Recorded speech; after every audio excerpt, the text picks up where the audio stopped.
All right, welcome to week 8. This is the last forum of the semester. We are dealing with chapters 13 and 14, domestic policy and foreign policy.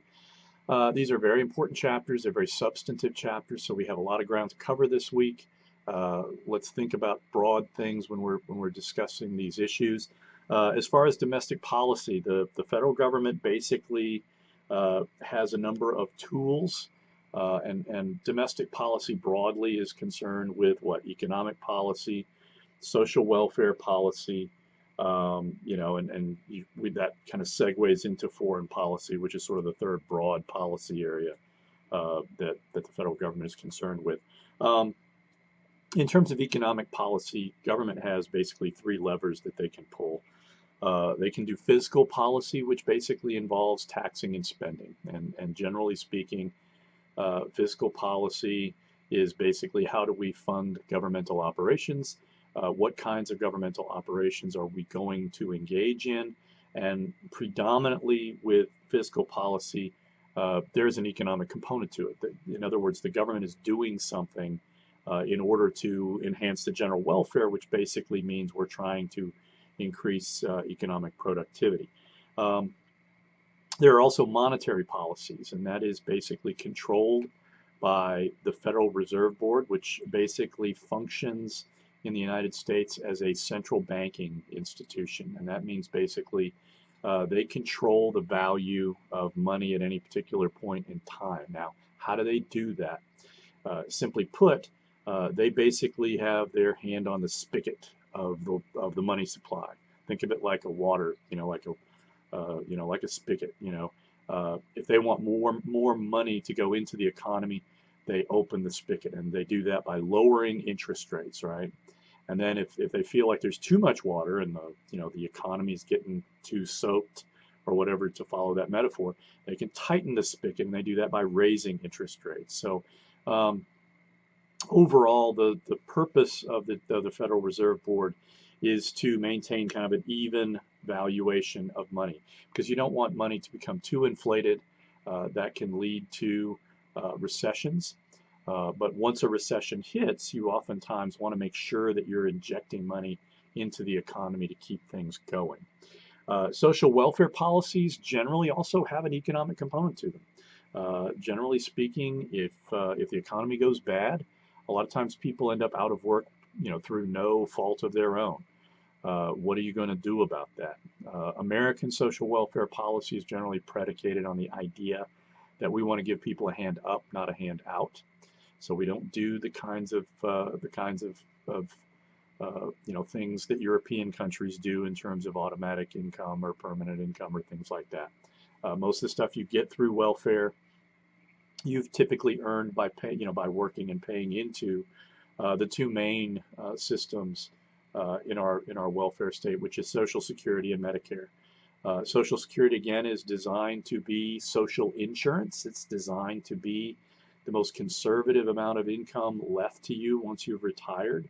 Ordinarily, the thinking was at the time, in 1935, when Social Security was created, that you would have your personal savings, you would have some kind of pension from your work, and then at need you would have Social Security. So it was designed to combat elderly poverty, and in that sense it has been remarkably successful.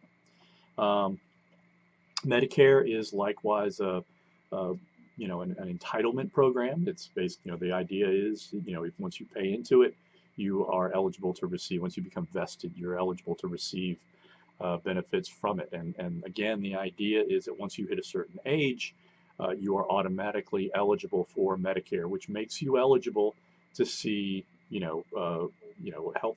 healthcare professionals at need.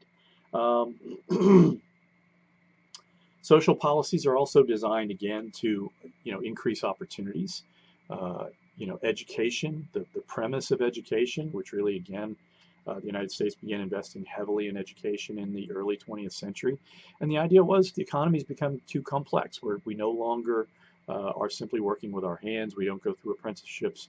You need to have knowledge in order to be a worker in the American economy. Access to higher education is subject to federal investment. We get Pell Grants. A lot of a lot of RSU students are Pell eligible as they're characterized. So all of these, again, are very important topics that we can talk about. Foreign policy, again, why do we have a foreign policy? Because we need to be secure. The whole purpose behind foreign policy is to protect national security and to advance the national interests. There are a number of tools to do that. The State Department is the key diplomatic arm of the federal government. Their job is to establish diplomatic relations with other countries, to represent the United States abroad, and to engage in any kind of diplomatic efforts that will, again, enhance American security. The Defense Department, again, is a huge military establishment, and they are basically the sword of American foreign policy. Their job is basically to protect and defeat, protect the homeland, protect the country from territorial invasion, and to defeat our enemies at need. Let's see, there's a number of things that we do to advance our interests in addition to diplomacy and defense. We also give a lot of money out in aid. It amounts to several, tens of billions of dollars, which is still a drop in the bucket compared to the federal government's budget, which is, I think, in excess of $3 trillion now. So it's, a tiny percentage of our aid goes to what we call non-military, aid, humanitarian aid and things like that. So there are a variety of ways that foreign policy gets made, but the president is generally considered to be the primary architect. The president sits atop the executive branch. They have control over the foreign policy establishment, which are, again, state, defense, treasury, all the agencies within the intelligence community.